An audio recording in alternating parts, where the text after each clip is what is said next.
Monday, October 7th, 2019. Coming up on Roland Martin Unfiltered, the impact of the Civil Rights Act of 1866. Of course, Byron Allen is suing Comcast. We'll explain to you exactly what this act is and why he is using it in this battle against Comcast. Rapper and civil rights activist turned politician, the subject of a new documentary. He will join us here today. We'll tell you exactly who he is. A key witness in the case of Botham Jean's killer has been killed. People are asking lots of questions in Dallas and saying what happened to this young brother. And also, speaking of a young brother, 20-year-old sentenced to 10 days in jail for oversleeping for jury duty? What the hell? There are people who got caught in the bribery case getting their kids into Ivy League schools who got 10 days in prison. Also, it was an amazing weekend in Atlanta as Tyler Perry had a grand opening for his new studio. Folks, it is unbelievable, but I'm going to explain to you why this studio is all about black empowerment. Plus, we'll give you the list of cities where you need to register to vote today. It's time to bring the funk on Roland Martin Unfiltered. Let's go. He's got it. Whatever the biz, he's on it. Whatever it is, he's got the scoop, the fact, the find. And when it breaks, he's right on time and it's rolling. Best believe he's knowing. Putting it down from sports to news to politics. With entertainment just for kicks, he's rolling. It's on go, y'all. It's Roland Martin, yeah.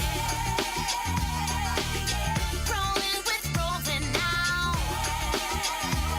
He's funk, he's fresh, he's real, the best, you know he's Roland Martin now.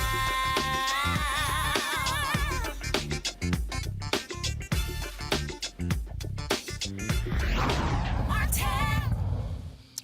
The National Association of Black Journalists has joined the NAACP, Congressional Black Caucus, and a number of other civil rights organizations in urging the Supreme Court not to gut the 1866 Civil Rights Act. Of course, this is the subject of a lawsuit. It will go before the Supreme Court on November 13th of this year. Now, first of all, this speaks to the Civil Rights Act of 1866, which said that companies could not discriminate against African Americans. Now, the potential outcome of Comcast is urging the Supreme Court to undo equal opportunity protections afforded under the 1866 Civil Rights Act could have a tremendous impact on NABJ's 4,000 members, according to NABJ. All right, folks, if we can actually pull up the actual statement, please pull it up. And obviously, for disclosure, I'm Vice President Digital on the board of National Association of Black Journalists, and so was one of the folks who participated in sending out this particular statement. Now, this is, of course, critically important because, again, as I said, on November 13th, the Supreme Court is going to hear this portion of the lawsuit of a lawsuit that Byron Allen has actually filed against Comcast. So let me actually read you the NABJ statement that was sent out. Guys, if y'all have it there, you need to pull it up on your end. It says that, so I don't know why we don't have it there. Okay, fine. The National Association of Black Journalists joins the NAACP, the Congressional Black Caucus, and numerous other civil rights organizations in urging Comcast and the Supreme Court, I'll turn it this way, Comcast and the Supreme Court to not dismantle the critical protections provided under Section 1981 of the Civil Rights Act of 1866. The potential outcome of Comcast urging the Supreme Court to undo equal opportunity protections afforded under the Act could impact our more than 4,000 members as well as black media professionals and entrepreneurs nationwide. At issue is the filing of a brief asking the courts to require a minority plaintiff to provide proof that the denial of a contract, property ownership, or job opportunity is 100% based on race. For example, a company's decision to not award a contract or a job to an African American or any person of color could be 99% based on a reason of race and only 1% based on a lack of sufficient experience in the industry. What Comcast is proposing allows for acts of discrimination to be hidden by the justification of that 1%, leaving those impacted with no legal remedy to pursue. Even if the motive of the Comcast filing is isolated to defending itself in one court case, the profound and widespread lasting impact will be devastating to minority entrepreneurs and aspiring entrepreneurs. It will also have a negative impact on communities of color in that there will be even fewer media platforms and content of interest produced for and by us. NABJ strongly urges that these efforts not be allowed, as they would have a huge long-term and negative impact on our members and their content creating opportunities, as well as entrepreneurial aspirations. And so, as I said, this is going to go before the Supreme Court on November 13th. Joining us right now is Mustafa Santiago Ali, former senior advisor for environmental justice at the EPA, Dr. Julian Malveaux, economist, president emerita at Bennett College, and also Derek Holly, host Reaching America podcast. And a little bit later, we'll be joined by the executive director of the Thurgood Marshall Civil Rights Center at Howard University, Justin Hansford, to actually explain this law. Julian, I want to start with you. So first of all, for the people out there who do quite understand, the Supreme Court is not ruling on Byron Allen's lawsuit. Right. They're only ruling on this particular aspect here, which Comcast appealed. He filed a lawsuit against AT&T, against Charter and Comcast. Those other two settled the lawsuits, put his networks. What he is saying is that that Comcast is blocking, using race, blocking the placing of his networks on their systems. They fired back saying, wait a minute, we put other black networks on our systems, and so your argument makes no sense. But by taking this to the Supreme Court, what's also interesting here is that the Department of Justice under Trump, they have sided with Comcast, and Comcast has done something that I can't recall anybody doing. I can't remember when anyone ever allowed this. They are going to allow the Department of Justice 10 of their 30 minutes to argue before the Supreme Court. I can't remember a private company, even though they're publicly traded, suing and saying, allowing the Department of Justice to actually give them a third of their time, the amount of precious time argued before the Supreme Court. They're giving 10 to the Department of Justice to argue on their behalf. But let's look at the context of this administration. Let's look at what this Department of Justice has done around affirmative action. Let's look at what 45 has said about African-American people. Let's look at who we have on the Supreme Court, these new justices, Gorsuch and Kavanaugh, and their positions on affirmative action. This is very ironic, Roland. This week is Med Week, Minority Enterprise Development Week. I just came from Philly, where I keynoted their opening. And my theme was that economic entrepreneurship is a revolutionary act. And it's a revolutionary act because we're not supposed to do that. We're supposed to just slither away and let folks do this. This is wrong. It's beyond wrong. And it has reverberations beyond Byron Allen. It really does speak to the ability for black folks to participate in the economy and for black folk to be treated fairly. That notion that you have to show it's 100%, nothing is ever 100%. But what we ought to be able to do is go back to the Croson case where people talked about pattern and practice. In other words, if black folks are 12% of the population, we get 2% of your contracts.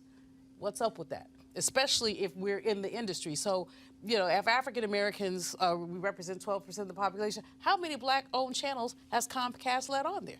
Mustafa, what's quite interesting about this, again, to see the DOJ step in the way they are.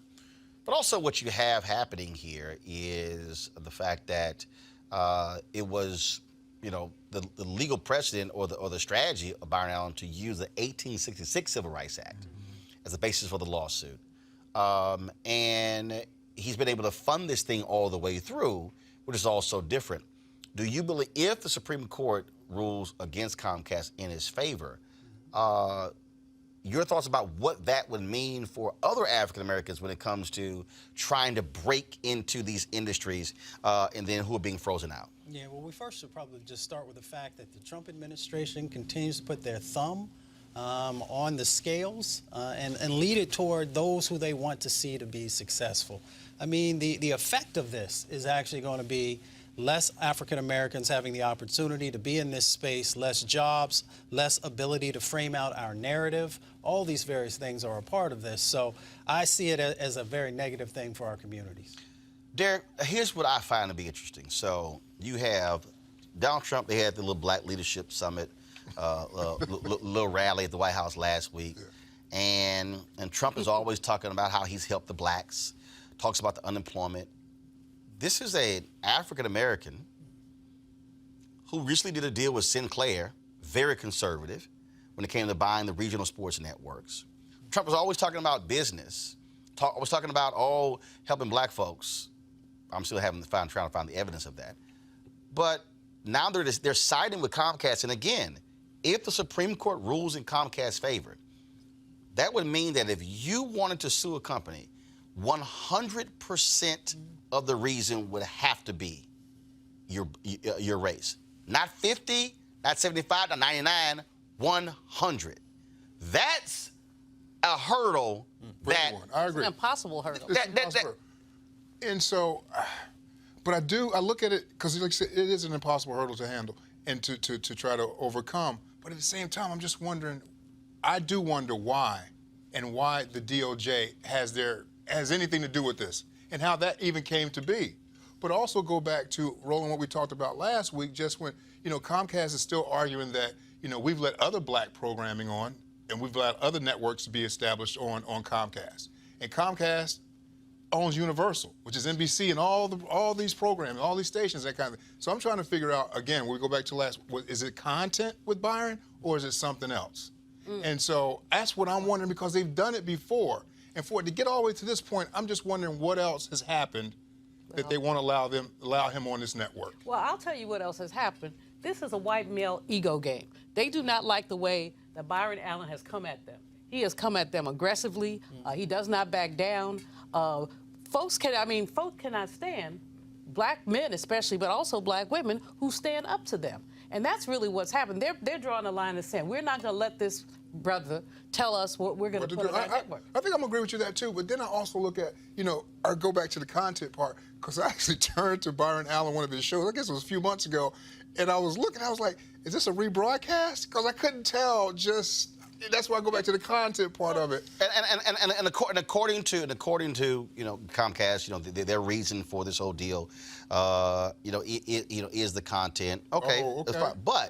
But again, though, taking this thing now to the Supreme Court, this could now completely change. Again, you're establishing legal precedent. Sure. Yeah. By being able to say it's 100%. Guys, let me know when our guest is there. That's why I wanted the guest to walk us through that. But that's okay. No one told me the guest was there. All right, let me go to the guest then.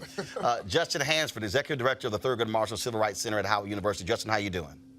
Good. How are you doing? Doing great. All right, so for our folks who don't understand, again, we know about the 64 Civil Rights Act, 65 Voting Rights Act, 68 Fair Housing Act. But explain to folks exactly what the 1866 Civil Rights Act is, why it was implemented. Sure. So 1866, we know that the Civil War had just ended, and we found that there were black codes created to make sure that black Americans were not entitled to full citizenship rights in America.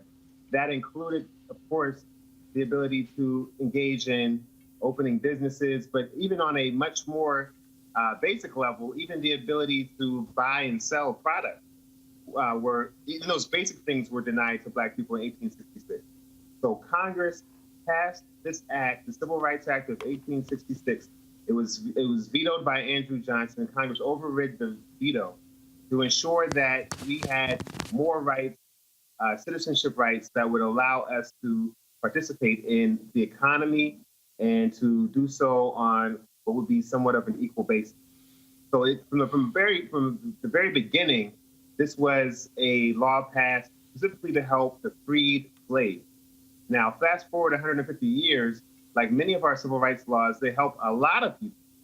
This is something that is important not just for Black Americans, but people of all different racial, ethnic backgrounds. Anybody who may be discriminated against, they can all look to this law to make sure that they can be protected from this type of discrimination. And so this has wide impact for people throughout the country, just like many of our civil rights laws, which were initially passed specifically coming out of the Black struggle, have gone on to be important for everybody throughout the country. Obviously, the act also covered some other things, including the right to vote, things along those, or had the same right as white citizens to make and enforce contracts, things along those lines. But what do you make of Byron Allen using this legal strategy of using this Civil Rights Act as a basis of his lawsuit, his $20 billion lawsuit? Well, I think that the way that the Department of Justice has come on and used this opportunity to create a precedent, as your guest noted, that will take us back in over 150 years, to be exact, and really destroy one of our main avenues for civil rights, makes it a risky act to use this act for his argument. But however, I can see why he did so. Whenever companies or anybody who is involved in racism can simply point to a pretext, we see this oftentimes in the case of policing. If they can point to some sort of pretext and say, well, yes, the person was black, but also look at this other small factor. This other small factor was the real reason for our discriminatory decision. Whenever they can use that pretext to move forward with their discriminatory activity, it really makes the letter of the law laughable. And so there's a lot at stake here. I think the strategy specifically to use the civil rights law, just like in any civil rights context, it can be flipped and used against us. Right. And the impact will be severe if indeed we lose this case. That's going to be seen by the amicus briefs filed by the NAACP Legal Defense Fund and the Congressional Black Caucus. People throughout the civil rights community see the possible wide-ranging impact of this lawsuit, which, to be honest, really creeped up on a lot of us. I think with all of the things that have been happening politically, this is something that has flown under the radar for the last few years.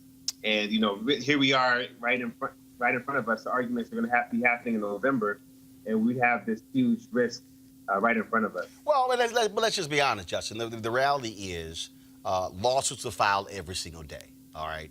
And the Supreme Court takes very few cases. Yeah. So really what happened here is that when the Supreme Court took this case, that's really what elevated it, because all of a sudden it was like, whoa, hey, wait a minute, the Supreme Court is now looking at this whole deal. I think that's what actually changes it. So when the court does something like that, again, it elevates any case, because it's rare for a case file to go through the court system and make its way to the Supreme Court. Very rare. So under 100 cases per year is what the Supreme Court hears. This is, over tens of thousands, probably in over 100,000 cases in the federal courts, in the district courts every year. And so to make that cut, usually they only do so when they're ready, or somebody in the Supreme Court is ready to make a big, bold move. So that also raises the alarm bell. Right. But before we got to the Supreme Court, this was already in the Ninth Circuit Court of Appeals, which covers a vast area on the West Coast, California, and other places. So it was already a major concern, but now this is something that can affect the whole nation. All right, then, Justin Hansford, we surely appreciate it. Thank you so very much. All right, thank you. All right, folks, let's now talk about, of course, this story out of Dallas, which is just so stunning, and that is the young man who testified on behalf of the deceased Botham Jean, who was a neighbor, lived across the hallway from him, shot and killed on Friday. Stunning story. Today, this morning on the Tom Journal Morning Show, I talked with Darrell Washington, who one of the family lawyers, and the family is absolutely stunned by this young man's death. Joshua Brown, of course, testified. He had since moved from the apartment complex where Botham Jean was shot and killed, and was living elsewhere in Dallas. Well, on Friday night, he was approached by some folks in a four-car sedan, and gunshots were fired. The initial reports said that he had been shot in the mouth as well as the chest. Dallas County Judge Clay Jenkins said that was not the case, that he was struck in the lower part of his body. With video here, guys, go ahead and play the video. I can't say I seen him. I heard him in there. Okay, when you say you heard him, what did you mean? Heard him singing every morning. Okay, you heard him singing. What kind of things did you hear him sing? Gospel music, Drake. And your door is directly across the hall from where Mr. John's apartment was, correct? Yes, ma'am. And so in the mornings, were you inside of your apartment when you heard Mr. John? Again, that's Joshua testifying, and he was the one who was shot and killed on Friday. Now the NAACP Legal Defense Fund, they're calling for an independent investigation into his death. There's no suspect or motive thus far. Also, a $100,000 reward put up by Wall Street financier Bill Perkins has been put up, and so that's where it currently stands on Crime Stoppers. They also have a $5,000 reward. If there's any information regarding this case, you can call Detective Jacob White at 214-671-3690. You can also email Jacob White at jacob.white@dallascityhall.com. The case number is 202-433-2019. Again, the case number is 202-433-2019. Bill Perkins, he is the author and the CEO of Breeza Max Holdings consulting firm, and he's offering a $100,000 reward. The Crime Stoppers number is 214-373-8477, 214-373-8477. So certainly a sad case there, and so we will hopefully find the killer or killers of Joshua Brown. Got to go to a break. We'll be back on Roland Martin Unfiltered. Want to check out Roland Martin Unfiltered? YouTube.com/Roland S. Martin. And subscribe to our YouTube channel. There's only one daily digital show out here that keeps it black and keep it real. It's Roland Martin Unfiltered. See that name right there? Roland Martin Unfiltered. Like, share, and subscribe to our YouTube channel. That's youtube.com/Roland S. Martin. And don't forget to turn on your notifications so when we go live, you'll know it. You heard me talk a lot about marijuanastock.org. Why? Because I want to keep you informed of investment opportunities that make sense. We've all watched the growth of the cannabis industry, now at more than $340 billion worldwide. And of course, we're seeing an increasing number of states in the U.S. actually make marijuana illegal. Of course, the cousin of the marijuana is the hemp plant with a much higher concentration of CBD, which means hemp gives you all the medical benefits of marijuana without getting you high.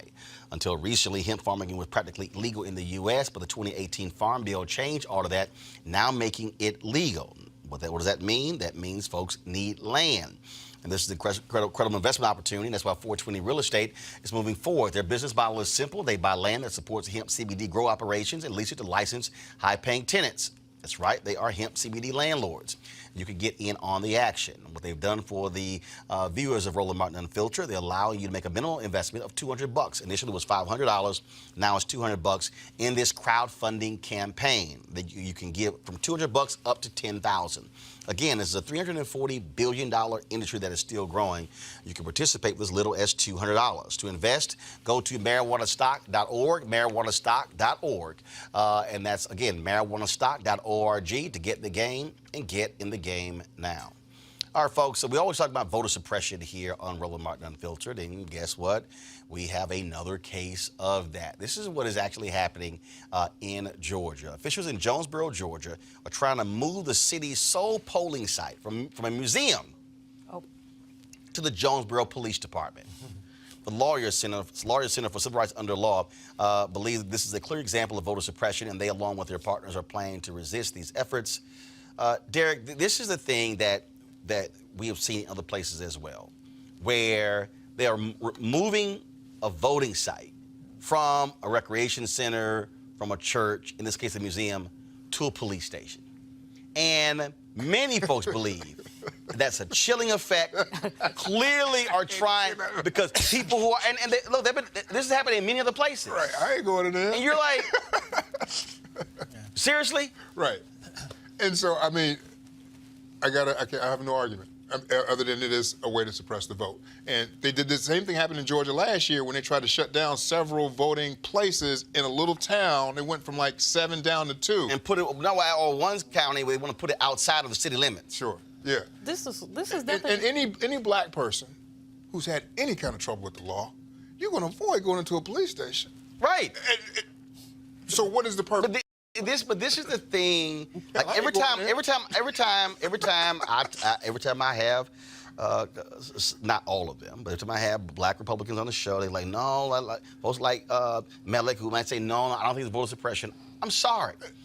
When you cannot explain to me the logic of saying, let's move a voting location from a museum to a police station. This happened in Texas as well. I've seen it before.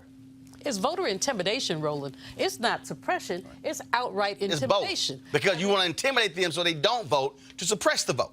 Okay, it's both. But literally, you're sending a signal. Some folks, I remember years ago, and I won't mention the town, I was traveling for Hillary, actually, and I ran into someone I knew, and I said, bro, did your early vote? He said, oh, no.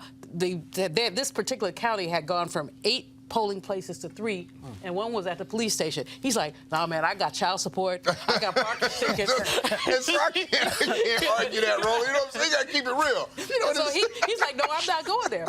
He said, if I can, I'll vote at the regular time in the regular place. But I wouldn't go. You know, he was refusing. And this is what they've done. I mean, just the bag of tricks is a bag of tricks that says y'all don't vote. I mean, they also, flyers in people's homes, Latino people who are citizens and have the right to vote, afraid to vote because of things that have been circulated in Espanol, to basically intimidate them.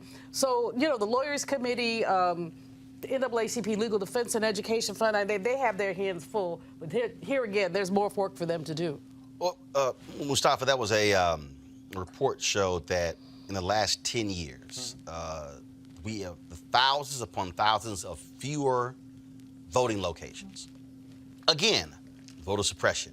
You would think folks would be saying, no, let's expand it. Let's have more folks voting. No, there's been a deliberate effort to shrink the number of voting locations in order to make it more difficult for folks to vote. Go ahead then, Derek. Because our vote is so powerful, they're doing everything that they can to minimize how many people vote, to try and take power out of our vote, all these various things. And my niece, who is now 8, she has a word called strategery that she likes to use all the time. This is psychological strategery in her words, where you manipulate people by making sure that they don't go into certain places because of past relationships, because of past impacts. Nothing good has ever happened when a person of color walks into a police station.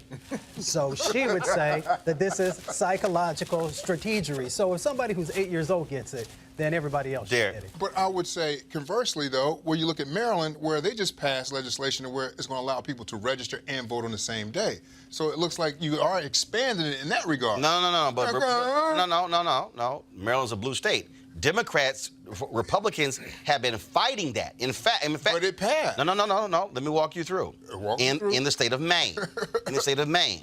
They've had I got it. What I'm saying is they had same-day voter registration in Maine. The Republican legislature goes, oh, we don't need that. Got rid of it. Voters said, we didn't ask y'all to do that. Came back 2 years later, put it on the ballot, and it passed by more than 65%. We see other examples where Republicans have fought same-day voter registration. Trump has spoken against that, saying, oh, no, that's fraud. And so in these places where folks have been saying, no, we should be expanding the opportunities. Like, for instance, it makes no sense that you're not automatically registered when you turn 18. It is illogical. Then you had Republicans in Ohio who went a step further. This case went to the Supreme Court, and the voter lost. A white guy sued them. Their deal was, you haven't voted in the last 2 elections, so therefore we're going to purge you from the rolls. The guy was like, wait a minute, hold up. Just because I didn't vote in the last 2 elections, we sent notices to you, which, first of all, it looked like a damn bill, so people ignored him. So what happened was, guy sued, goes to the Supreme Court, and the Supreme Court says, no, y'all can do that. So now what has happened? States all across the country are now purging voter rolls. So you got people who are registered to vote who go, wait a minute, I didn't even, just because I didn't vote, now you're purging me?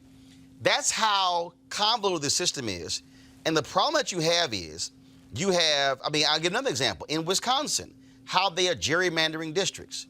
They got into a room, and the Republican consultants used an algorithm that was devised for something else. It was a Nobel Prize-winning guy, mathematician. And they gerrymandered the districts, called each Republican in, they had to sign a statement swearing they would not reveal any of this information, and they showed how they can parse these districts. And so that's why in Wisconsin, Democrats could win 55% of all votes and then still lose the seats when there.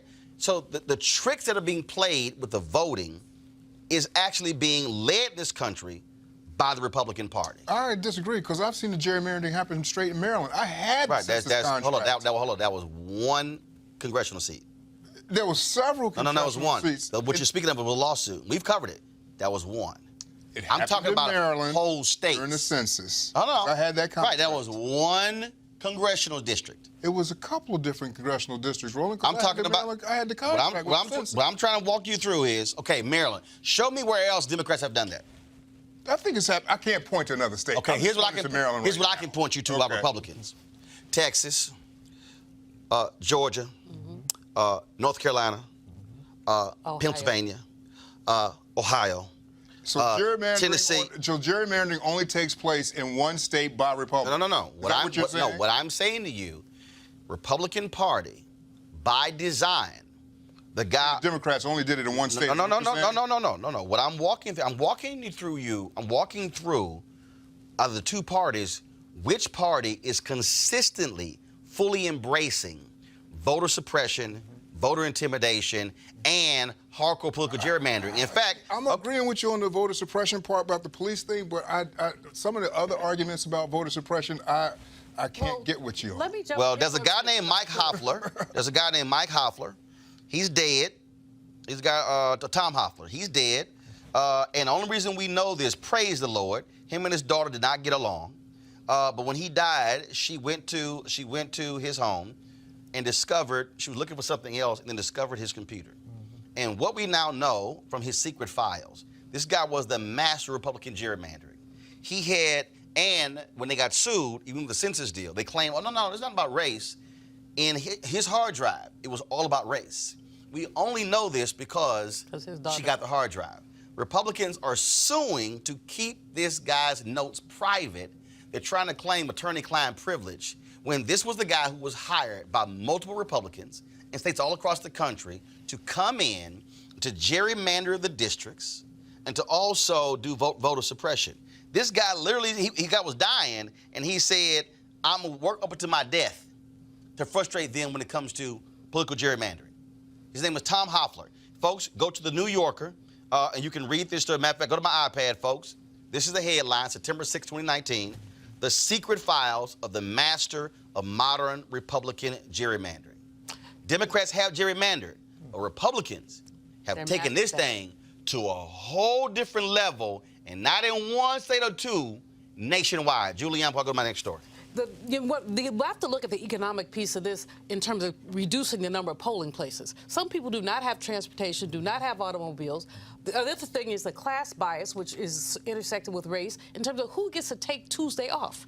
I mean, some people they're on an hourly. They don't get to take Tuesday off. Those of us who are professional, whatever, we can take whatever off we want to. So there is an economic anti-working class bias to the way that they're closing these polling places. And we have to pay attention to that, too. All the things about voter suppression, but the closing of polling places in one county, Mississippi, people have to drive almost 40 miles. Yeah, go to my iPad, please. This is a story from Reuters. Went out in Georgia last Southern U.S. states have closed 1,200 polling places in recent years. This was a report that was released by the Leadership Conference on Civil and Human Rights that laid out, and if y'all want to, go to the website democracydiverted.org, democracydiverted.org, which lays out exactly what they did. And then they started, of course, and then we talk about, again, the games being played.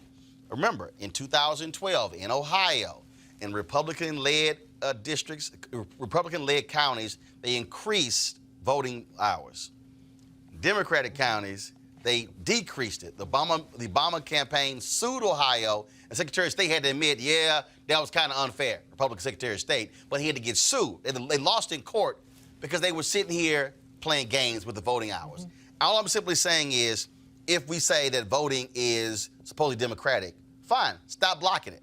Stop shutting down polling locations. Stop moving them to police departments. Unfortunately, the Republican Party is real good at that because, to your point, they are absolutely, and they ain't just targeting black people. I keep telling all these white folks out here, especially these young white kids. Yeah. In Wisconsin, 2012, a county clerk said she moved an early voting location off of a college campus because too many students were voting Democratic. She moved it to a far place in the corner, far place in the county. They had a small parking lot because she wanted to make it hard for folks to vote. Hell, she was on record. That, to me, is a fundamental problem. And so, strategery. We know what's going on here. All right, y'all got to go to a break. When we come back, more Roland Martin Unfiltered. You want to support Roland Martin Unfiltered?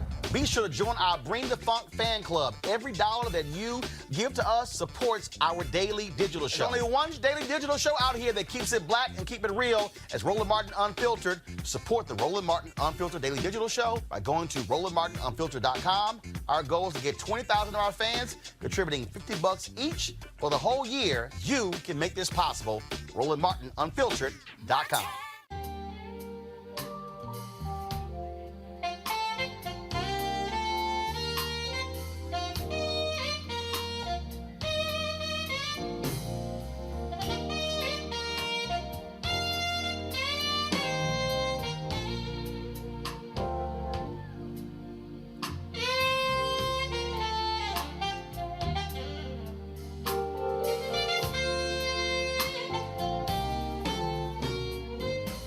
All right, y'all, that's my alpha brother, Gerald Albright. We're one of the many performers at the second annual Luxe Jazz Experience taking place in Cabo, Mexico, November 7th through the 11th. The folks at GFNTV.com, they're going to actually be live streaming all of the concerts covering those 3 days. You can get a streaming pass, of course, for $10.99. Let me, again, go over who's going to be 14 different acts performing. Gerald Albright, Pieces of a Dream, Alex Bouillon, Roy Ayers, Kirk Whalum, Donnie McClurkin, Shalea, folks, a number of people who are going to be performing, a number of R&B, jazz, and gospel artists, again, taking place 7th through the 11th. That's the Luxe Jazz Experience. The live stream is going to be November 8th through Sunday, November 10th.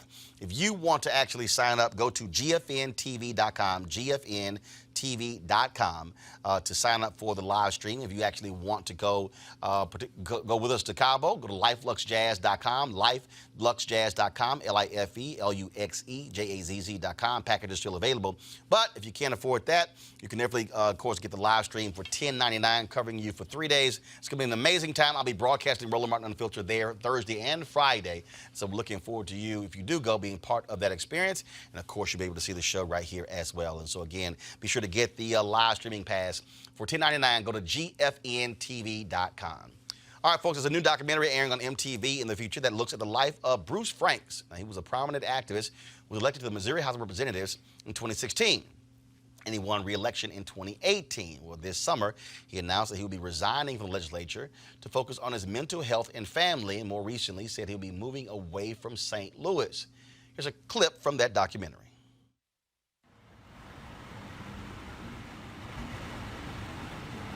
I gotta let you watch the old school Ghostbusters, the one that came out when I was your age. Oh, well, I watched the old Ninja Turtles when I was your age. When you was my age? Yeah. Okay. That sounds interesting. When you were a baby. Okay. You know what song I heard today? Huh? That I ain't heard in a long time? What? We ready. We ready. We ready for y'all. You sang it when I was 5. You ain't 5 though. You ain't 5 to what day? August. August what?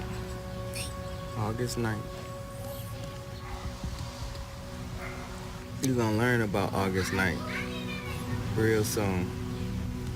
Something else happened on August 9th when you was born. What happened? I'll tell you when you 5. On August 9th. On August 9th. On August the 9th, 18-year-old Michael Brown was gunned down by a white police officer in Ferguson, Missouri. Ferguson has been in turmoil after a white police officer shot dead an unarmed black teenager. If we don't get it, shut it down. If we don't get it, shut it down. If we don't get it, shut it down. If we don't get it, we do this for Mike Brown. Turn up, There's not really a conscious political voice in battle rap. It's a way to reach people. It is, man. I'm about to make a political move in my city. I'm about to run for state representative. Remember, I'm the one that went from being pepper sprayed and tear gas to being sworn in. If everybody look to their left, you gonna walk right into gun violence. On my day. I do that I will support the United States. Congratulations.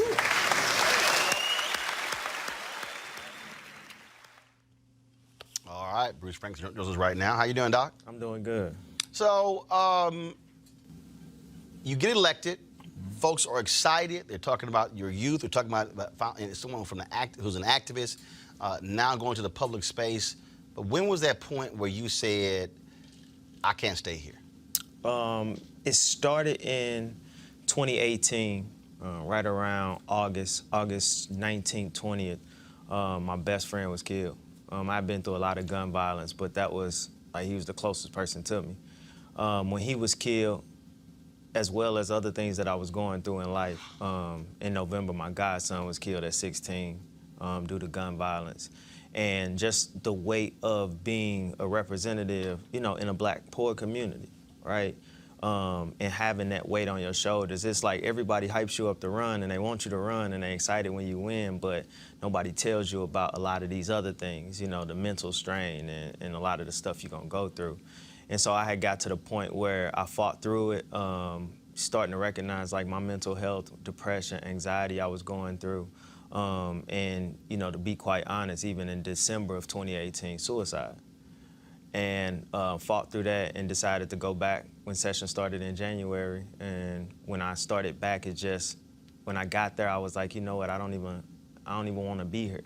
Did you have any of that prior to running? Or did it really come about after you got elected? And was it that you were not fully understanding of all that it went into? Because the reality is, when you get elected to office, it's not a 5-day-a-week job. No. It's 7 days a week. Yeah, 24 hours a day. If you truly doing the right thing and you're there for the people. But you're right. I've been going through this for 26 years. I just didn't know. My brother was killed in 1991. When I was 6 years old, he was 9. And so going through this string of funerals and gun violence and being from this community and these things that you are taught that are normal, but it took me till I was 34, 33 to realize that everything I went through for the last 20-some years ain't normal. So I was able to now identify that, oh, this is anxiety, this is depression, this is suicidal thoughts, this is PTSD, Well, the reason it's interesting you say that, Jason Kander, of course, who was Secretary of State in Missouri, almost upset Roy Blount, was running for mayor of Kansas City and dropped out. Yep. And he announced it was because of PTSD. He served in Afghanistan he was an Army intelligence officer. And people were even shocked by that.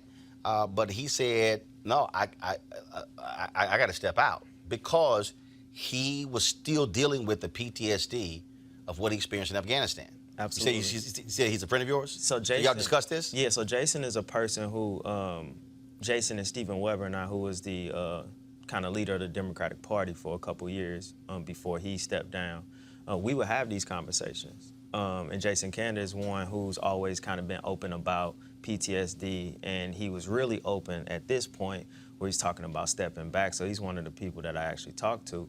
But he came from a different aspect of it. You've been to war, so we have a lot of veterans that deal with PTSD. So it don't matter if you're a veteran dealing with PTSD that come from a war, or you're a Black kid from a community fighting a war you didn't sign up for. And that's the thing that I don't think people truly understand. I spent 6 years in Chicago, and when you have conversations, it's always a trip being here. And I've been at the White House at the table with Trump, and people bring up Chicago, and people always want to throw Chicago up. But I got to walk people through, because I tell them all the time, I said, look, I was born and raised in Houston, and I'm trying to think it may have been maybe when I was in high school, I first experienced a classmate dying. Then when I was in college, that was a guy who was our church and our youth group, shot in the head, who was killed. You're not dealing with folks who've experienced 10, 15, 20 deaths before they got to high school. And we're talking about, they should be able to go to school, be able to learn. And you're sitting here 12 and 13 and 14 years old, and to your point, you've gone through all of these funerals, and to act as if I can just go to school as a regular thing? No, it's not. Yeah, especially when it comes to the black community, because it's such a stigma on depression and anxiety. Yes. And, you know, I've heard before where parents told their kids, you can't be depressed. You're too young to be depressed. My brother died when I was 6 years old. My godfather died 8 months later. My uncle died 8 months later. At this point in my life, I've been over 200 funerals. Most of those resulting in gun violence. Most of those being periods. You know, I had 200? Yes, 200. Between 2015 and 2015 and 16, I had lost almost 24 kids that I mentored in the St. Louis area. And that's within a 12 to 18 month span. I've been in rooms and I've talked to a room full of white folks that haven't been to 15 funerals in their whole life, and they 60, 70 years old. And so to think that this is such a, you know, this is just such far-fetched to believe that our young people today are going through anxiety and depression, and you know, it's real, and we got to get real about the conversation, because far too long we've said, oh, just be strong, oh, just keep going, oh, just keep moving, and I just felt like I've been a strong person this time because my grandma was strong, my mama was strong, you know, everybody was strong, and now I understand that, it's time to get some help. Sure. Derek. Mental health in the black community. I wrote an op-ed in the Huffington Post. It's time to start talking about mental health in the black community, because like he said, it's been so taboo. And for black men, we've been told, you can't cry, you be tough, you know, just pray about it. And so, yeah, just pray about it. And that's what we've been taught. Meanwhile, our counterparts, white people, they go get help for their mental health issues. But this is where, and Bruce, I want you to come in here, but this is the thing, though, that, and you're right, this is what we also have to understand. I keep making the point that this discussion about gun deaths goes back to economics.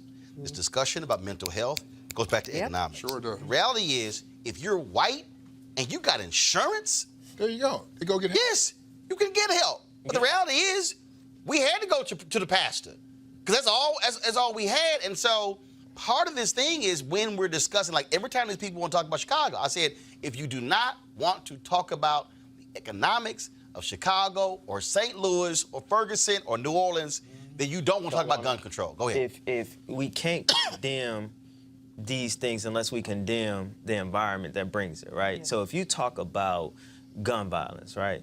What's the root cause of gun violence? Nobody in the hood, I can't speak for nowhere else, but ain't nobody in the hood just picking up a gun because they want to pick up a gun, right? They suffering from something, like a jobs, education, undiagnosed mental health issues in the black community. Absolutely. And not to make light of anything that's happened, because my heart goes out to every single mass shooting that's ever happened. But when a white person goes and shoots up something, the first thing they revert to is, oh, well, he suffers from this. Well, how do we even know that he suffers from that? Because and they bring in massive resources for mental health. Absolutely. Absolutely, but that's where we missing it. In our communities, we don't have mental health resources, right?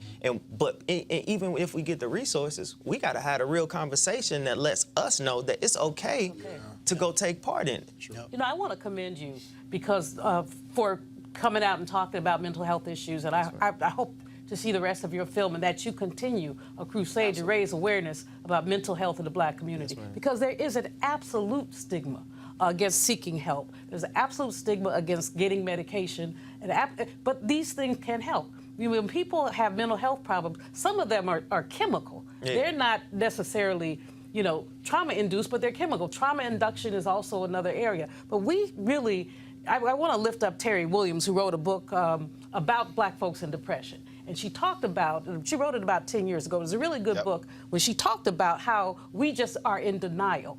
And go talk to your pastor. Roland, you're right, there may not be any other resources, but on the other hand, if your pastor is not a licensed counselor and cannot prescribe meds, he ain't gonna do anything for you but hold your hand and say a prayer, which is not ineffective, but it's not a solution. But it's also owning up to, again, the people who are trying to make a difference, and then what happens when services get cut. You talked about the state representative. Go to my iPad. This is a story here of Dr. Carl Bell. I knew him quite well in Chicago. Carl died in August, 71 years old. He was all about mental health, and he had his own, first of all, finished from Meharry, served in the U.S. Navy, had his own facility witnessed the violence, was in gangs growing up, and then dealt with this whole issue. But what happened was he had his own center. Funding gets cut, had to shut it down. He came up with various programs in Chicago public school system, trying to teach people how to deal with conflict resolution. But the reality is, in this country, what cities and counties did is that they slash anything dealing with mental health. We used to have community health centers, okay? Then when cities and counties and states shut those down, it's kind of like, well, y'all sort of figure it out. And so you got people who are walking around where you used to be able to have a facility to go to, and they don't. So as somebody who experienced this, but you were also elected official, what has been the response? What have been those conversations like when you're trying to explain to elected officials why they must fund clinics and health centers? And then do you get pushback, or do they say, yeah, I hear you, that sounds great, but then they'll sit here and then go fund something else? They'll go fund something else. Because reality is, when it's not happening in your community and you're the majority, you control where everything goes, right? It's cool that we have mental health awareness days. Those are important, right? To uplift, to bring, to bring education to it. But if we're not funding the places that are most affected when we talk about mental health issues, then what are we doing? And that's another part of being in the legislature, where it's like, all right, I'm going back home. When I get home, I hear a gunshot. I live in the hood. I used to live in the hood in St. Louis, right? I hear a gunshot. I ain't your regular elected official. I'm running over there because I know this is probably one of these kids that I done mentored, that I talk to every day. So I'm over here compressing the womb and waiting till the ambulance get there, right? Talking to the entire community, like, all right, well, what needs to happen? All right, we need better education, we need more programs, we need this over here, we need to fund summer jobs, cool. So I leave and go to Jefferson City, which is our capital, right? I serve all week and I'm up here fighting.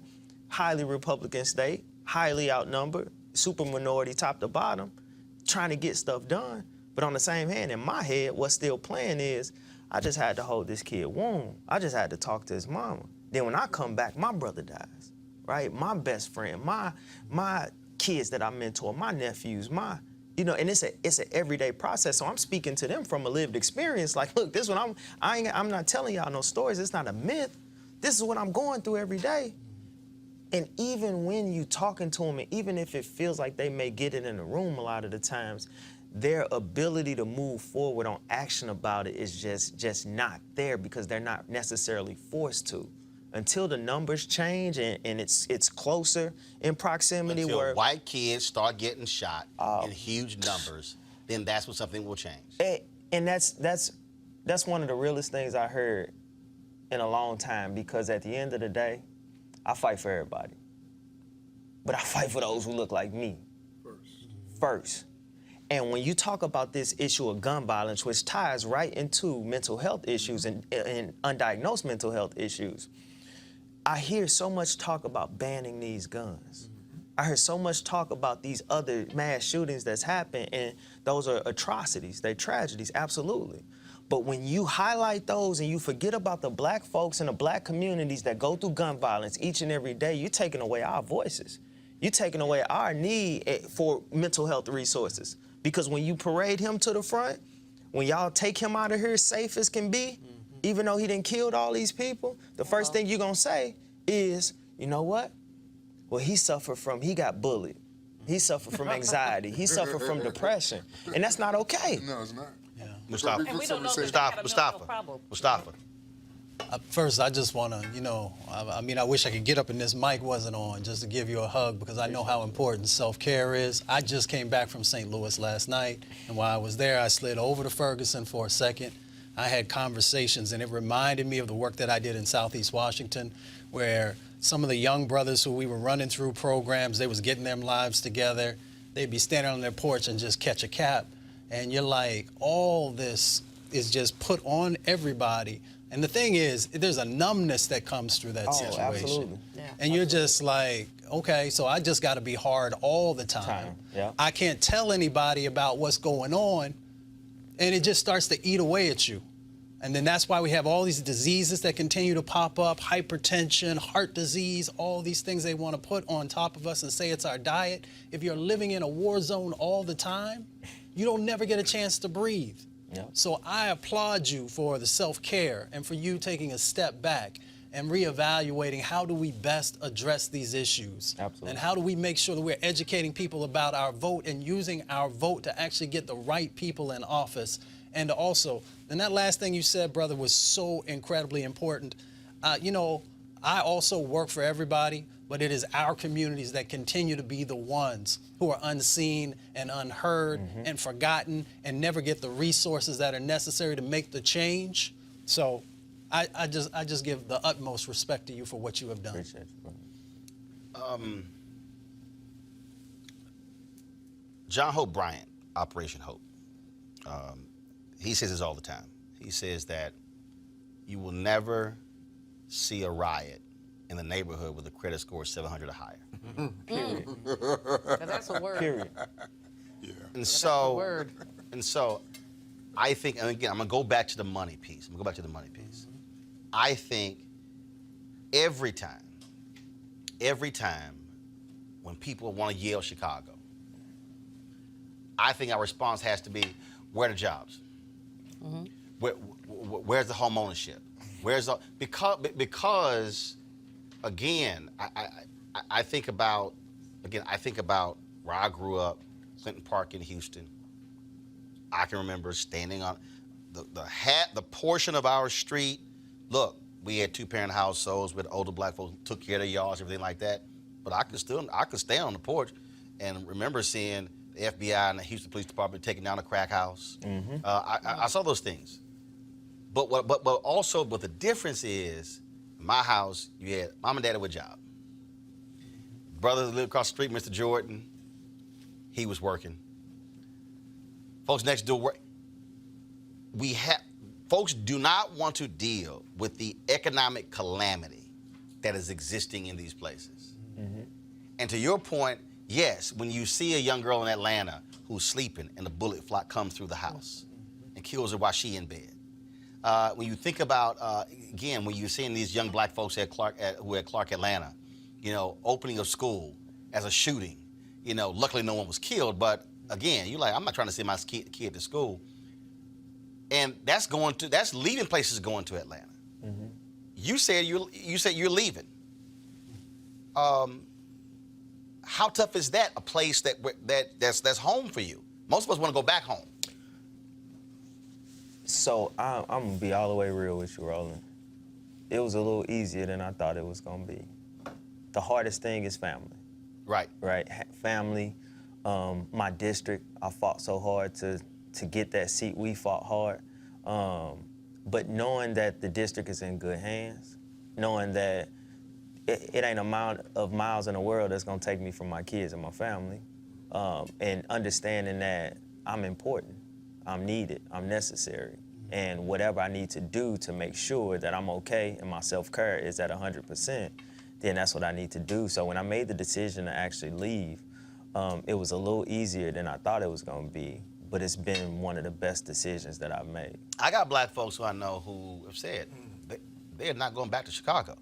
Matter of fact, Chicago had the second highest concentration of African Americans outside of New York. New York is 3.5. Chicago used to be around 1.3, 1.4 million. It's going to approach 800,000. Folks are leaving because there are people like and to your point about going home. I know some black professionals who say, I don't want to go home because I don't want to get caught in the crossfire. I don't even want to be in the city. Right. And something happens and I'm just visiting. So the thing so this the thing with me though. I'm not worried about the crossfire. Like if I come back and I'm doing the work and I get caught in the crossfire, then that's just what was meant for me. I'm okay with that. It's just being able to come back at 100% and actually do the work, right? Like I don't mind, because everywhere I go to the hood. Right. 'Cause that's what we needed. I don't care what state, every state got a hood somewhere. So that's where you're gonna find me. But as far as going back because of, not being caught in the crossfire, not being caught in this, no, that's what I signed up for the moment I started to speak the truth and stand on what I believe in. But I need to make sure that I'm at 100% while fighting. See, St. Louis ain't never seen me at 100%. They see me at 50, they see me at 60 in office, they see me at 70, head gone, now I'm at 50. But now I can come back, right?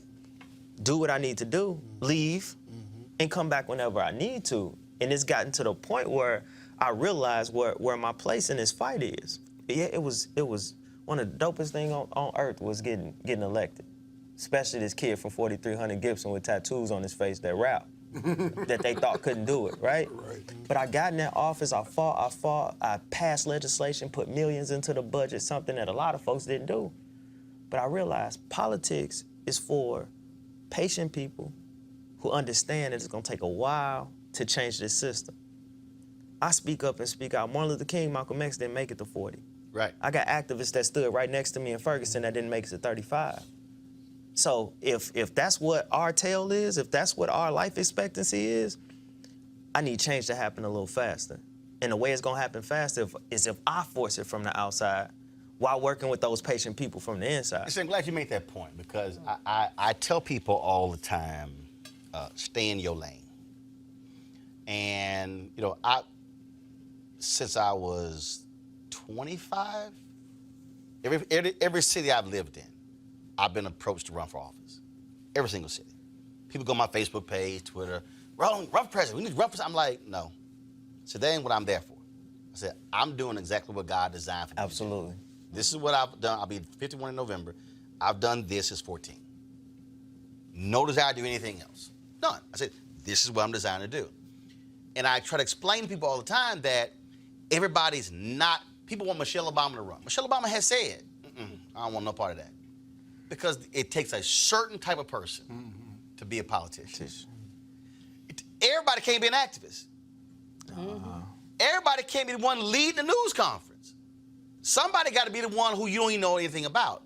Now, I think for a lot of people is understanding that, and that is critically important. But I got to ask you this here, because you mentioned the activists.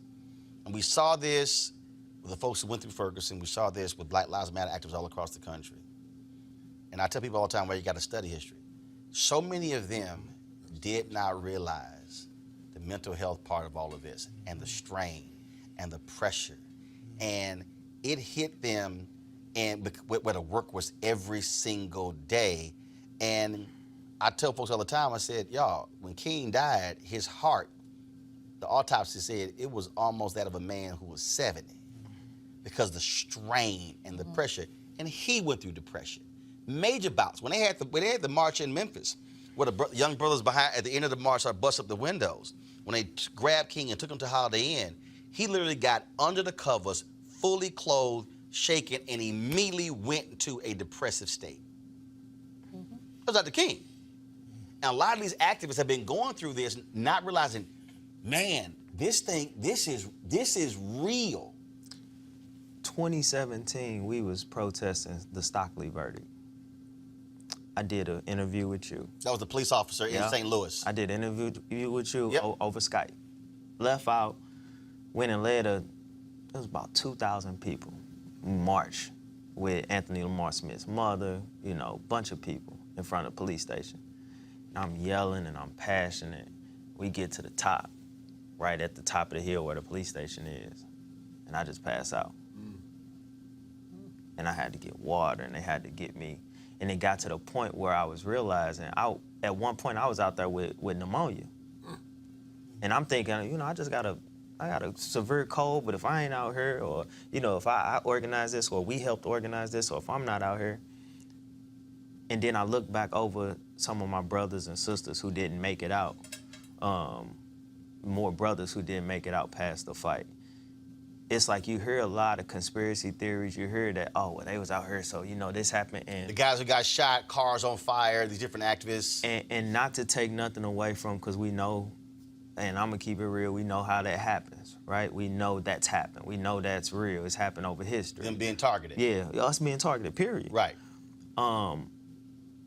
But to not delve in and really find out what's going on takes away from the mental health strain and the actual fight internally that we may be going through, you know, depending on the situation. And you hit it right on the head when it comes to us as activists, and I could just speak for those who I got pepper sprayed, tear gas with. That was a full-time job, 14 hours a day that we wasn't getting paid for. We was out there off pure passion and a hope and a prayer, not understanding. Even when we was out there in Ferguson, after Michael Brown was killed, a lot of us didn't know what we was doing out there, but we figured it out. But unfortunately, nobody came up before and said, hey, look, self-care, take care of yourself. Hey, take your time back. And now it's like I look at a lot of things that we've been through, and then those who ain't here, and I realize, you know what, I am important. And in order to fight, I gotta be here. Before I go, Julian, as you were sitting there talking about that, I remembered Harry Belafonte's book, his memoir. He talked about when he sent Fannie Lou Hamer and several other activists to Africa for vacation. And that's something that people really don't understand, that you also have to have the resources to take your warriors away from the fight so they can go somewhere for a week or two and go swim in a pool and lay on the beach and enjoy the sun. Because if you need a respite in your everyday life, if you out there as an activist, I'm like, folks have no real understanding of what that life is like, which actually is even more intense than a politician. So just imagine being a politician and an activist at the same time. I'm in office, elected, but when Stockley popped off, I was still elected. I'm organizing these protests. I'm helping organize, not by myself, but we organizing these protests. We blocking the highway, I'm getting locked up. I'm getting it from the Republicans because I'm getting locked up and I shouldn't be out here protesting, and I'm getting it from this community, and then I come back to my... You talk about a strain to go back and serve in that house and deal with folks that want to present legislation to make protesting on the highway a felony simply because they got a colleague that's doing it now. You right. I made a good choice. Julian? Absolutely, you did. One of the things you mentioned when you talked about you had to be on top of the hill because while you were sick, because you felt no one else could do it. One of the really lessons for activists is to have rotating leadership. To make sure that the baton can be passed. I mean, to make sure that if someone isn't there, someone else is there to pick it up. And what we've often had is ego-centered leadership in the black community that requires somebody to say, I've just got to be there all the time. The folks who don't give the props to the people who are propping them up. Because as Roland says, everybody should not be a leader. Some people don't want to be leaders. But those who are leaders need to understand compassion. Now, the other thing, Roland, I want to mention quickly, the economics is at the bottom of this. Income numbers came out beginning of September. Average white family, $67,000 a year income. Average black family, about 40. Black folks don't take vacations. They take staycations. Right. I mean, whether you're, you know, I didn't take a vacation until I was 35, even though I could have afforded it because I felt like I didn't deserve it because my mama didn't take vacations. So I felt like, you know, what do you mean take a vacation? Right. You know, and so we need to, that self-care thing needs to be hardwired into our community. And you don't have to go to Africa or to Hawaii. You go to Rehoboth, someplace that's within driving distance. Chesapeake Beach. Huh? Chesapeake Beach. Wherever. But I'm just saying, I really want to push the notion of leadership posses. It's one of the things that I liked about the Black Lives Matter young people, is that they really had a leadership collective. It wasn't just one person. Is that now? And my understanding is minimal, so I may be wrong, but that was the perception I got. Is that they passed the leadership around, so you didn't have one person who they took pot shots at. Because the other thing is, people took pot shots at you. Those Republicans took pot shots at you because they could. The only thing I would say that with passing around, though, you still got to have a hierarchy, because one of the problems of that leadership, and it's not just a black thing. It happened when we had all those massive Latino marches, the May Day marches, is that they had massive mobilization, but then you had no entity that was then say, okay, how do we now harness this thing and then take this thing and then be able to move this thing forward? Because that's how we were. Like we had leaders. Like all of us were leaders, right? But I was in the forefront because I was the elected official. I was the one that was talking to the news. And I told them, let me take the death threats. And everybody got them. A lot of folks got death threats. I mean, no matter who you were in the movement, but they calling my office, right? They sending me emails, so we can track that. You know, we can make sure I'm cool. So let me take the brunt of that. So even if something happened to me, this still keep going. Right. You know, and like you said, a lot of movements get centered as far as ego, and then you take out the leader, then you don't have a movement anymore. Yeah. We learned from that, and we made sure that everybody was a leader. You might not saw this person, that person, or that person in the front lines or even in the camera, but just know when I got locked up on the highway with them 144 people for shutting down 40, the movement kept going. You know, we kept organizing. But y'all had hierarchy and a plan. Oh, absolutely. Y'all went through all of that. Absolutely. I mean, unfortunately, I knew some of the groups that didn't, and so stuff was in sort of disarray. Occupation Wall Street was the same thing. They were like, no, like, we got no lead. I'm going, and you have no focus. It's all over the place. I got to ask you this here. So when you, what was it like that? So what was like that moment for you when you got away, when you got away from St. Louis and you stepped away? Did you go, damn, I don't know what this even feels like? So I said something that I made a Facebook post, and it's gonna tie into everything, but I made a Facebook post and I said, you never know how racist the place you live is until you go live somewhere else. You don't understand how toxic it is until you go live somewhere else. I was realizing that where I live now, I've been there for 2 months. I probably heard sirens twice. Where are you now? He don't tell him, and he should. No, that's Oh, you can't tell? That's why I didn't ask. Oh, gotcha. And so, I've heard. You think I went this long time and I thought about that question, Derek? My bad, Roland. This your show. Man, figure out some stuff without having to say it. Hey, you see, I gave him that look. Like, Right. You sure did. That's why I was like, and I gave him a look too, like. Well, I didn't see your look. I saw his. Right. I was about to pat him down. Right. I didn't give him a look. I just swiveled. What the hell? Go ahead. Really? But I realized that I only heard sirens twice. St. Louis, man, from the time you wake up to the time you go to sleep. I left my door open the other day on accident and came home and was like, hold on, they got the searching around and making sure. I realized, you know what, everywhere it just ain't the same. And I love my city. I love my city. I'll fight, I'll die for them. But I will die while I'm fighting.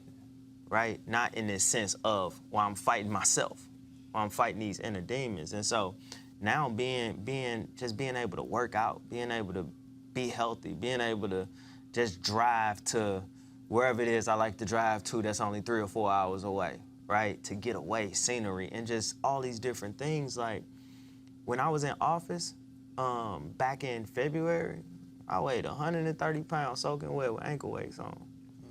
And now I've been working out, I've been feeling good. I weigh 170. This is the most I ever weighed. It's the healthiest I ever been. I battle rap. And I looked at my performance from my last battle where I'm in this new space and I'm jumping across stage like I'm 18 again. You know, I'm 35. That ain't old, but for me, that's right. That's double what you used to be. Yeah, I'm getting there, you know? And so I'm looking at how I'm jumping across stage and the energy I got and realizing that not only have politics never seen me at 100% activism, but like my world, like even talking to my kids like, oh, Daddy, you look good. It's realizing my kids ain't even seen me at 100%. You're free. Free. Documentary airs when? So we don't have a specific date, but it's late fall, and so it'll be on MTV. It's in all these film festivals going around, and you know, it's a lot going on, so it'll definitely be highly publicized when it does drop.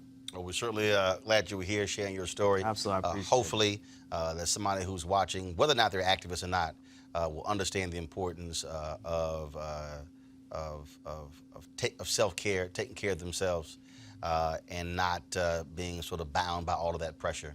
And definitely the activists out there. And I also hope people have a better understanding and appreciation what activists go through. Yeah. Because again, and those are the folks who haven't read don't realize, again, the number of times MLK was hospitalized, the number of times Reverend Jesse Jackson Sr. has been hospitalized because of dehydration, because, I mean, how they've just worked themselves to exhaustion. And it's real. It's real. And I think for a lot of people, we're very critical of activists. We are demanding of things, what they should and should be doing, what they should not be doing, saying what they should be making this amount of money, shouldn't be doing this and doing that. Not realizing that even just a getaway to go to an award show is actually a vacation for some of them. I think a lot of people have no understanding of that. Real. That's real. We appreciate it. Thanks so much. No, thank y'all for having me. All right, folks, let's talk about this story. A 21-year-old man was sentenced to 10 days in jail after he overslept and missed jury duty. Yeah, jury duty. 10 days. DeAndre Somerville, West Palm Beach, Florida, was ruled in contempt of the court in September by a circuit court judge. Somerville did not have a criminal record prior to the judge's ruling. He was also put on probation for a year in order to pay a $223 fine, write an apology letter of no less than 100 words, and complete 150 hours of community service, which included reporting to the jury office once a week to have a 10-minute discussion about the importance of jury duty. That, Mustafa, is absolute bullshit. I mean, I don't even know how you get away with something like that. I mean, you overslept, and you go 10 days in jail, write them apology letter, probation for a year, fine.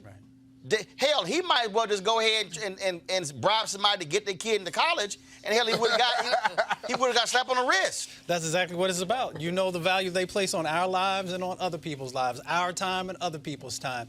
Man, so many people have missed jury duty, and ain't none of them went to jail. And what they fail to realize, too, is that when you go to jail, anything can happen once you go inside of those walls. So it's just bananas. And the judge who did this, they need to actually bring that judge up on investigation and some charge. Exactly. I mean, basically, the demonization of black people. This is reflective of the demonization of black people. Oversleeping is something that anybody can do. Anybody on this panel has done that at some point in time. We don't go to jail for it. I mean, you might miss an appointment, somebody might cuss you out, but you're not going to jail. This young man spent the 10 days and then they suspended it, but he already spent the 10 days. I guess they can give him the fine back if they made him pay it. But this is just, it is a height of absurdity, especially in the context of the way that black people are punished and the way that white people get slaps on the wrist. Amber Guyger gets 10 years for massacring a brother in his own home. 10 years. Which means she gonna serve 5 or maybe 2.5. Got it. At the same time, you know, the woman who voted illegally and didn't know it got 5. This is absurd. I'm glad we're bringing these cases up, but this judge does need to be, I don't know what the word is. Right. Debenched? Derek? I just think it just goes to show how devalued we are to some people. I mean, it just goes without saying. It makes no sense. This boy served 10 days in jail for oversleeping. Crazy. Crazy. Folks, today's the last day to register to vote in Alaska, Arizona, Arkansas, Florida, Georgia, Indiana, Kentucky, Mississippi, Ohio, Pennsylvania, Rhode Island, South Carolina, and Tennessee, and Texas. And be sure, if you want to vote in November, you better get it done today. Speaking of that, tomorrow in Montgomery, Alabama, Stephen Reed could very well be elected the first black mayor in the history of Montgomery, Alabama, the state capital of Alabama. And so, again, folks go to the polls there. And so we want all of you to go to the polls as well.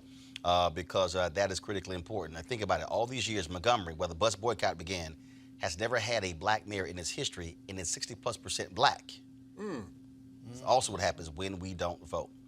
All right, folks, over the weekend, I had the honor of being one of the VIP guests at the grand opening of Tyler Perry's new studios in Atlanta this weekend. It was unbelievable. We should have some photos, I think, of the event. It was unbelievable. It took place on a Saturday and Sunday. I was not there Saturday for this. I was not there because I was speaking at the Baltimore Civil Rights Gala there.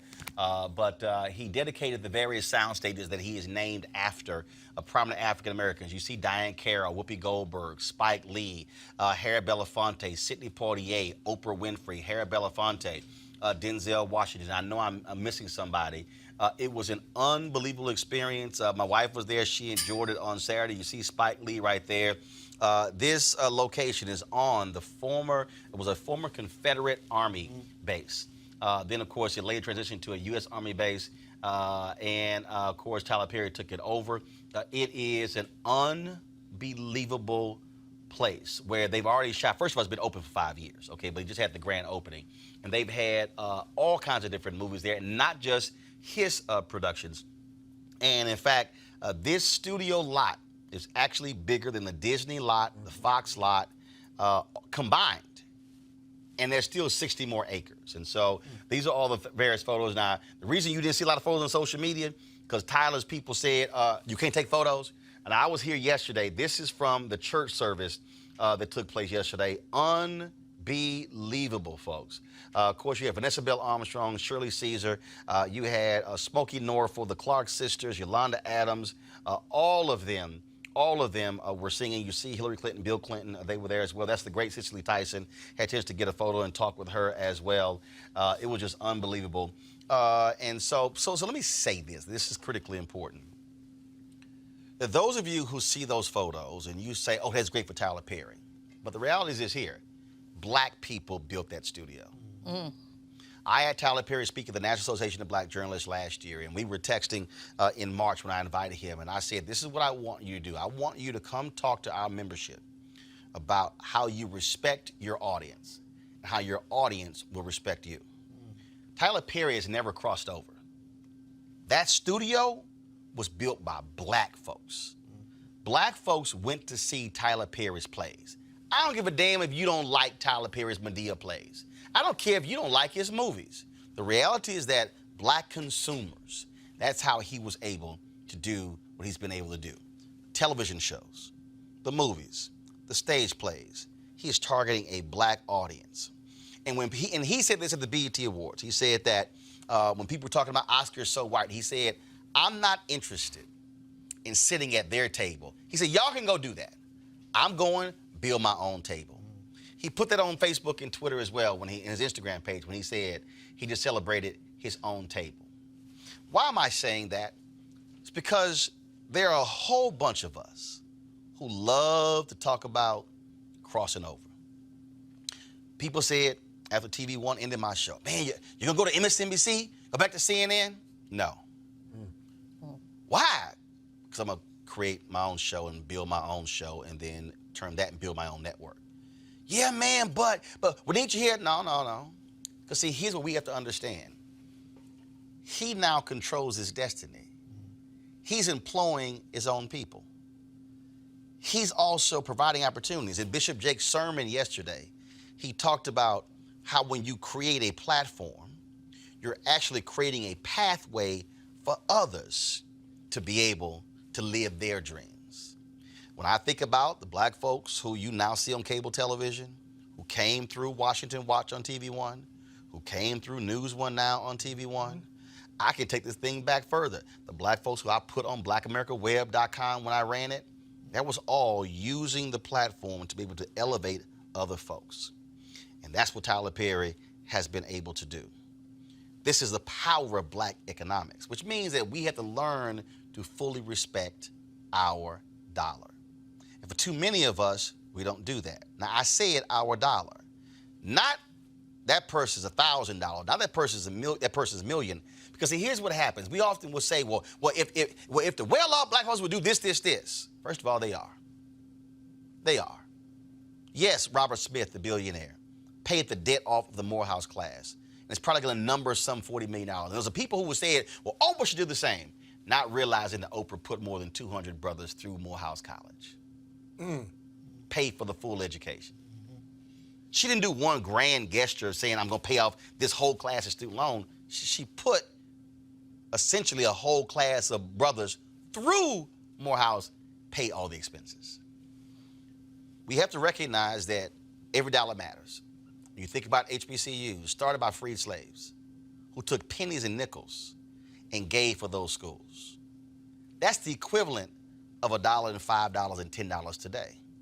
So the real issue that you have to ask yourself is, what are you willing to do? And Black Panther made $248 million his first weekend. I put this on Instagram. I said, imagine if every black person who went to see Black Panther would give the equivalent of 2 movie tickets to their favorite HBCU. Y'all, it's right there on my Instagram page. People, man, what you talking about? That can't change nothing. What $20 gonna do? I said, the same $20 from you, and you was how Black Panther made $248 million. Hello. Everybody didn't go out and rent a studio and say, come watch it for free. Collective dollars creates economic opportunities. And so as you watch these photos, as you see the videos that are going to come out of this amazing experience, you're probably going to be saying, wow, Tyler Perry spent millions of dollars. Do understand that's a $250 million studio that he built, not from a white investor. He didn't partner with Disney or Fox or any of those networks. He built. There was a video that was also shown when they were creating that. At the center of that studio, they cut a hole in the center, and he placed a Bible in that hole, and then they covered it up. Because this is a black man who lived in his car, who was homeless in New Orleans, who, when he did his first play, nobody showed up, but he didn't give up. So I'm saying all of that because when we sit back and criticize, oh, his movie isn't this, and it isn't that, do understand what they also did? He created his own Hollywood Walk of Fame for the black people who he gave a shot. That he gave a shot. He said it. Taraji Henson now gets her full fee because he was the first one who did it. No one. Idris Elba first played a gangster.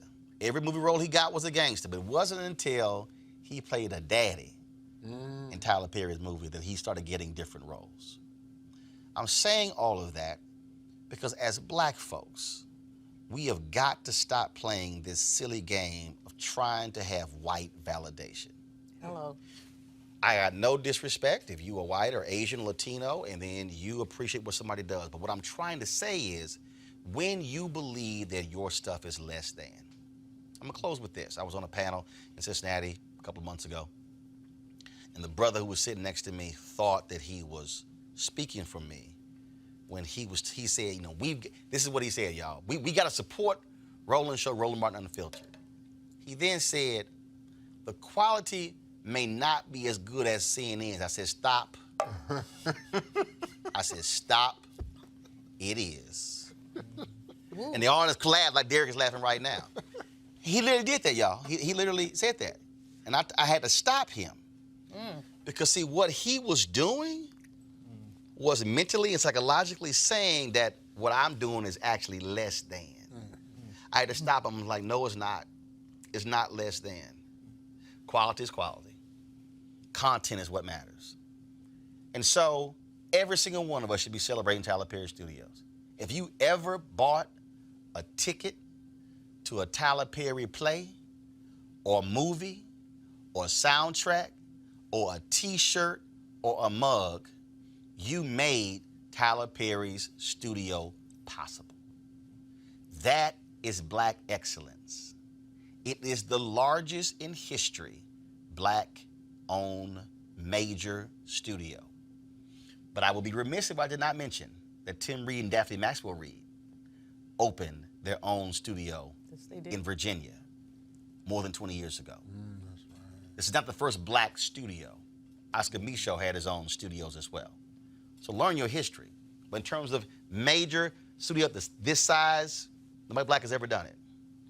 That's because of faith in your God, faith in yourself, and faith in black people. That's how it happened. So with that, congratulations, Tyler Perry. I got a chance to briefly speak to him yesterday, and he said, I got a bunch of people I got to speak to. He said, but I'm sure you're going to put these thoughts into a text and send it to me. I said, no. I said, I'm going to send it to you, but I chose to do this here because, folks, walking on those grounds, knowing full well that used to be the grounds of a Confederate base that a black man now owns, yeah, that's called black power. It's called black excellence. And not a single person who was there, more than 1,000 folks, walked away, not blown away, and now thinking about how can I take my thing to the next level. But it requires you to, again, faith in your God, faith in yourself, and faith in your people. So for all the people out there who keep asking me, why am I doing this show? What are you doing next? Is to create something that's for our people, that's by our people. But we don't have to ask permission. I don't have to ask anybody, can I go cover a story? I ask myself. Tyler doesn't have to go ask anybody what kind of show to make because he can actually make it himself. So that should empower each one of you. If you want to support Roland Martin Unfiltered, do so by going to RolandMartinUnfiltered.com.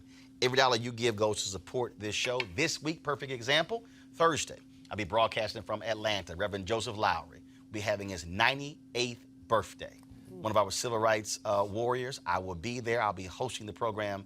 We'll be broadcasting our show from there. Denver, I'll be there at the Potter's House, Denver, doing the show. And of course, we'll be live streaming My School Choice is the Black Choice Town Hall there as well. And so you can pay, of course, via Square, PayPal, as well as Cash App to support what we do. And trust me, me and Tyler are talking. That's all I got to say. Holla!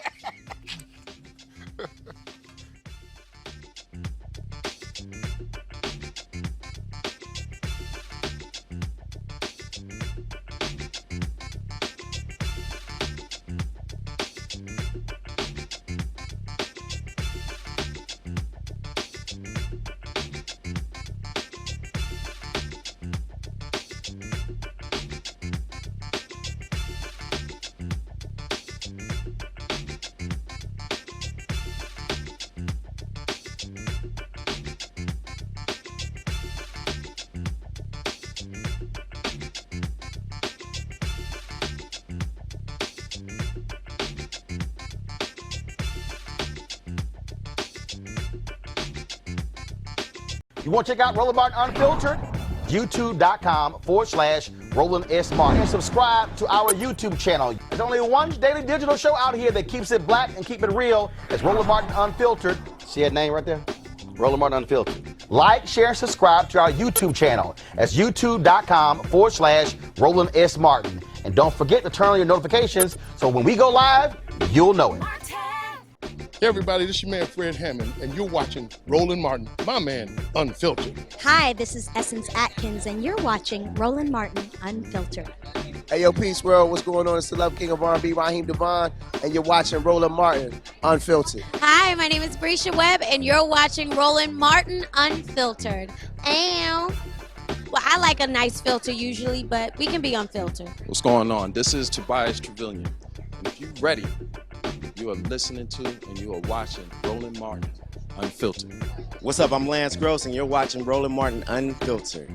Hi, this is Cheryl Lee Ralph, and you are watching Roland Martin Unfiltered. I mean, could it be any other way? Really? It's Roland Martin.